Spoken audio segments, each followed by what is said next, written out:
Earlier this week, I sat down with Jimmy Dore for an extended interview. In part 2, we talk about Hillary Clinton, Tulsi Gabbard's feud, as well as a possible Hillary Clinton 2020 run. Let's take a listen.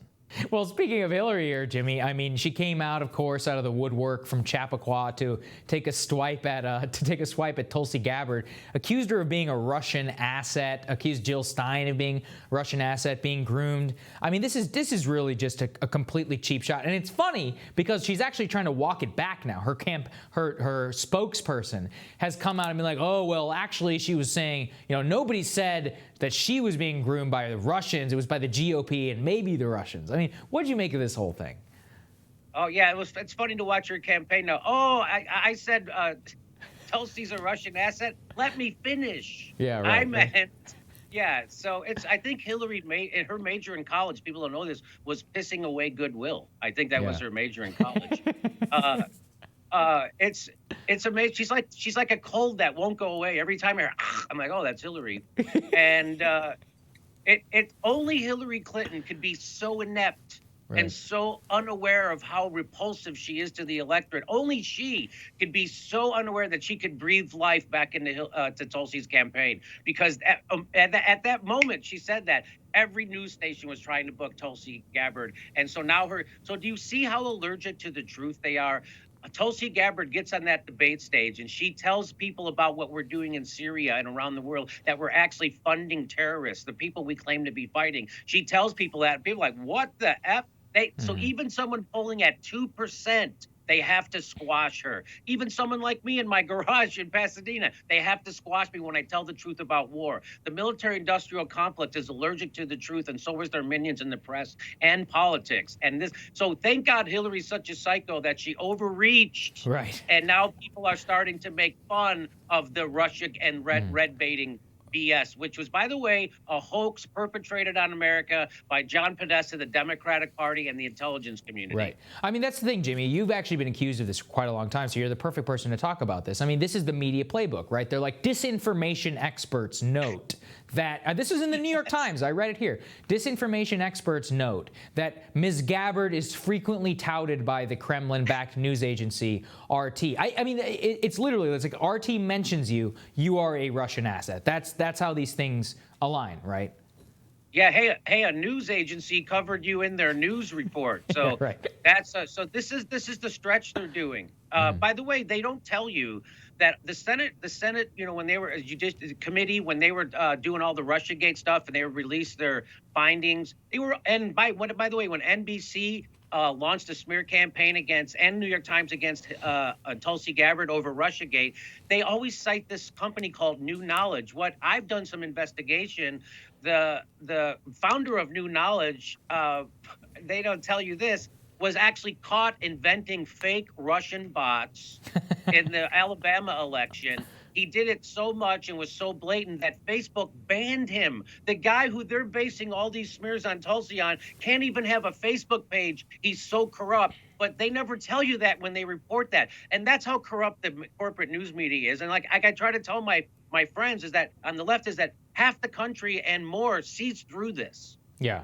Well, why do you think they see through it? I mean, I mean, obviously, it was a hoax perpetrated, like you said, for over 3 years on Russia, the president, the bots. People genuinely want to believe that bots swung the election and not a terrible candidacy. I mean, what is it about them that they can't, I guess, grapple with their own failures? One of the things I love about the UK system is that, when the prime minister loses, they just kind of like go away. They just fade into obscurity. And I was like, why can't we have that?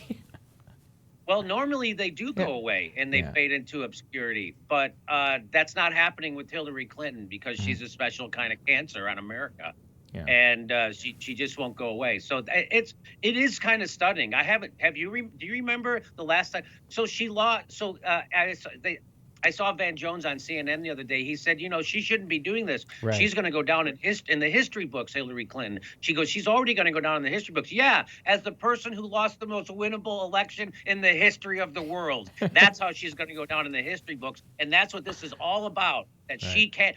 It was amazing. She was able to turn sentiment like she should be hated and vilified because she lost this election. She ran such a horrible, and she ran it on insults, insulting the electorate, to calling them deplorables and things like that. Meanwhile, 50-some% of white women voted for Trump.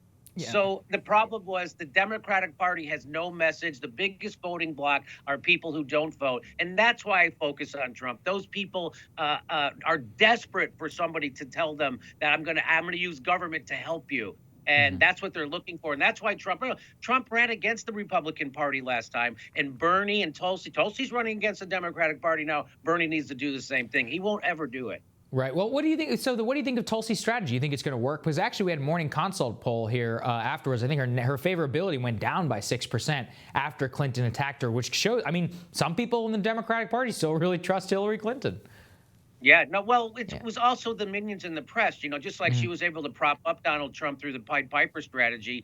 If people don't know what that is, Hillary Clinton's campaign decided that we wanted to elevate Donald Trump because he was what they perceived the most unlikable of all the candidates and the one that she could beat easiest. So she had all her minions in the press write stories about Donald Trump, prop up his image so she could run against him. And of course, she couldn't beat him because she's actually the most popular president in the history of our country.